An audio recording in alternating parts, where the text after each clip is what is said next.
Bonjour à toutes et à tous. Merci d'écouter ce 4e épisode et bienvenue dans Biome. Cette semaine, les caractéristiques générales d'un sol. Les facteurs du sol, appelés facteurs édaphiques, sont une composante indispensable des facteurs abiotiques, donc non vivants, des écosystèmes terrestres notamment. Mais finalement, c'est quoi un sol ? Le sol, communément appelé terre, se trouve entre la roche-mère, c'est-à-dire la partie la plus superficielle de la croûte terrestre qui forme le sous-sol, et la surface, donc l'atmosphère. Un sol n'a pas de profondeur définie. Tout dépend en fait de la profondeur de la roche-mère, qui varie de quelques centimètres à plusieurs dizaines de mètres. Un sol est formé de différentes particules. La matière organique morte, tout d'abord, provient des déchets et restes d'êtres vivants. La matière minérale, donc non organique, provient elle soit de la roche-mère, qui se dégrade en profondeur, soit de la matière organique, qui a été transformée en matière minérale, donc minéralisée, par des bactéries. Mais ces particules dans le sol ne sont pas réparties de manière homogène. Le sol est en fait organisé en couches, que l'on appelle horizons, et que je ne développerai pas ici. Mais tout en haut, on trouve un sol riche en êtres vivants et en matière organique morte, et plus on descend en profondeur, moins on va trouver d'êtres vivants et de matière organique.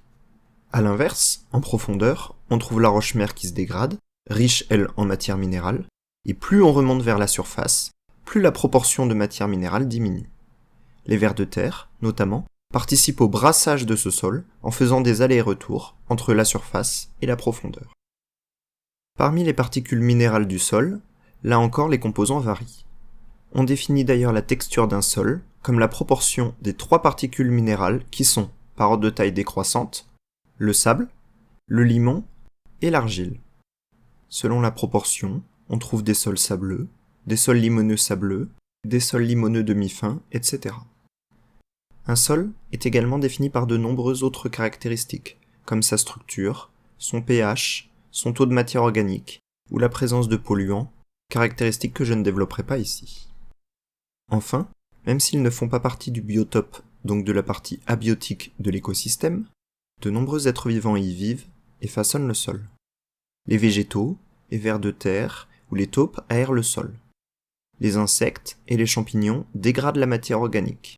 Et enfin, les bactéries, comme nous l'avons déjà dit plus tôt, minéralisent la matière organique, permettant aux végétaux d'avoir des nutriments minéraux à la surface à disposition. Bref, il y a tellement d'êtres vivants qui vivent dans le sol que l'on peut d'ailleurs le considérer comme un écosystème à lui seul. Plus on travaille le sol, par la labour par exemple, et plus on impacte le fonctionnement de ce sol, en mélangeant les particules qui ne devraient pas l'être, ou en dérangeant les êtres vivants qui y vivent. Son travail est donc à limiter au maximum, de même que l'exportation de matière organique comme les feuilles mortes, pour garder un sol bien fertile. La semaine prochaine, nous démarrerons une série de plusieurs épisodes qui traiteront des différentes interactions qui ont lieu au sein de l'écosystème. Bonne semaine et à bientôt dans Biome.